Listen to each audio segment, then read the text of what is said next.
Hey everyone, Tony George, DocSports.com. Welcome to week one of the NFL and college football, week two. Big weekend on deck, some huge games, and of course the NFL, always a little interesting in week one.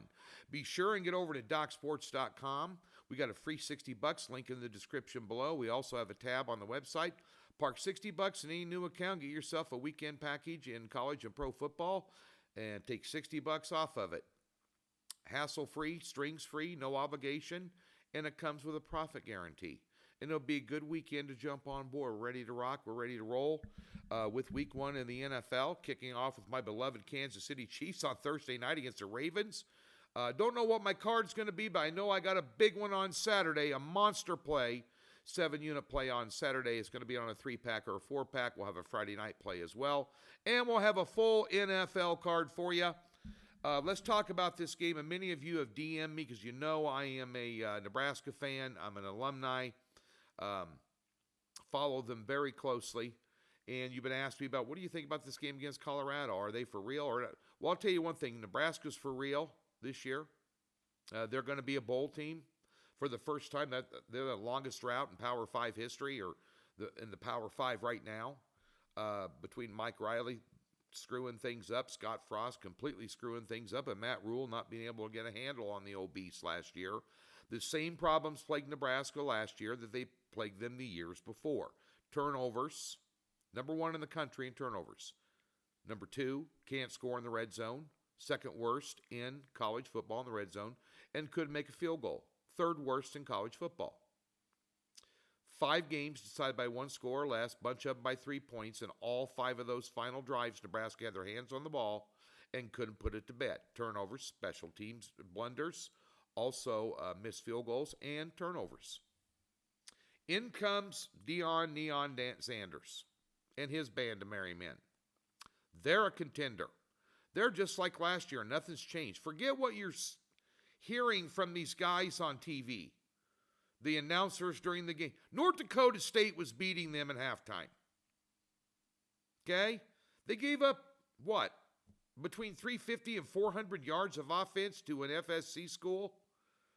Nebraska put a 40-7 pounding on UTEP. Disclaimer, UTEP stinks. But Nebraska did whatever they wanted to do in that game. They pulled their starters on offense in the third quarter. 40-7 win. They put up 502 yards versus 205, like the Nebraska in the 1990s used to do. Is this the 1990s version of Nebraska? Which basically, if you translate that, would be the 2020s and late 2000 teens of either Alabama or Georgia. No, they're not that team, but they're a bowl team. They're a good team. This is a huge revenge game for Nebraska. Colorado and Nebraska have always been rivals until they left the Big 12. They hated each other. Last year, Nebraska lost to Colorado. They gave the ball over 7 times, and they sacked the quarterback 8 times, and yet lost a game. Does Colorado have a good quarterback? Yeah, they do. What else they got? They ain't got no defense. Nebraska was able to steal Dylan Raiola from the Georgia Bulldogs. He had signed with Georgia. He was the number 1 quarterback recruit in the country, one of the top 10 football players in the country in 2023, signed with Georgia. His dad is a Nebraska legend, an offensive line guy, played in the NFL 14 years, was a Remington Award winner. His uncle coaches the offensive line at Nebraska. We were able to get him, and he is going to be a superstar in college football, without question. He was dropping dimes all over the field last week. He can throw the long ball. He can throw the short ball. He's got command of the huddle. He can make good decisions. Nebraska's got a running back unit that's 5 deep.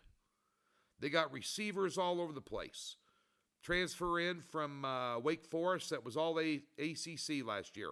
Another one from Texas. Plus a bevy of others they have recruited in there. They got one of the best tight ends, both blocking and catching in the Big Ten. They're at home. They have revenge on their mind. They're laying 7. You're going to find out how big of a pretender Colorado is this week. And Matt Rule is 10 times the coach that Neon Sanders is. Period. Give me Nebraska minus the 7. That's with my head and not my heart. DocSports.com is where you need to be this weekend. We'll have a college football card, 4 or 5 picks on it, with a 7-unit top play, a whitewash, no sweat winner on Saturday.